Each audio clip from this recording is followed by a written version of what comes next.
Asian cup বাছাই পর্বের প্রস্তুতি হিসেবে জর্ডানের ত্রিদেশীয় সিরিজ খেলবে বাংলাদেশ নারী ফুটবল দল, নিশ্চিত করেছেন বাফুফের নারী উইং এর চেয়ারম্যান। বান্ডেল থাকলে প্রতি সেনমানিতে টাকা বাঁচবে। বিকাশ সেনমানি বান্ডেল কিনে জিতুন প্রতি লেনদেনে। 31 মে ও 3 জুন স্বাগতিক জর্ডান ও ইন্দোনেশিয়ার বিপক্ষে ম্যাচ, তবে কোনো সূচি নির্ধারণ হয়নি। 27 মে জর্ডানের উদ্দেশ্যে ঢাকা ছাড়বে বাংলাদেশ দল। সাবিনা ঋতু সহ 10 ফুটবলার খেলছে ভুটান লিগে। ত্রিদেশীয় সিরিজের দলে ডাক পেলে তাদের ফিরিয়ে আনবে বাফুফে। দেশে ফিরলে সবার সঙ্গে চুক্তি করা হবে। আর বিদ্রোহ থেকে সরে আসা বাকি 8 ফুটবলারের সঙ্গে চুক্তির প্রক্রিয়া শুরু করেছে ফেডারেশন।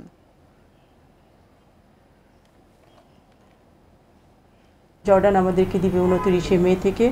তো পিটার বলছিল যে আমরা যদি 2 দিন আগে যাই তাহলে সেটা আমাদের জন্য ভালো হয়, আমরা ওখানে গিয়ে কিছু প্র্যাকটিস করতে পারি। সেই কারণে কোচের সাথে কথা বলে আমরা ওইটা ডিসাইড করেছি যে আমরা 27 তারিখে পাঠাবো এখান থেকে টিম, এবং 3 দিন ওখানে ওরা প্র্যাকটিস করবে। দেন ওরা 31 মে ফার্স্ট ম্যাচ খেলবে এবং 3 জুন ওরা সেকেন্ড ম্যাচ খেলবে এবং 4 জুন দেশে ফিরে আসবে।